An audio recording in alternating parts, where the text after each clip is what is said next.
You ask Tiger to solve. This deals with linear equations with one unknown. The final result is x equals 7/6. Let's solve it step by step. Simplify the expression. Group like terms. Simplify the arithmetic. Group all constants on the right side of the equation. Add 7 to both sides. Simplify the arithmetic.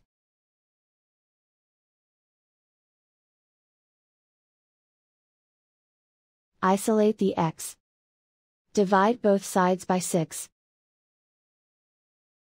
Simplify the fraction. And so the final result is x equals 7/6.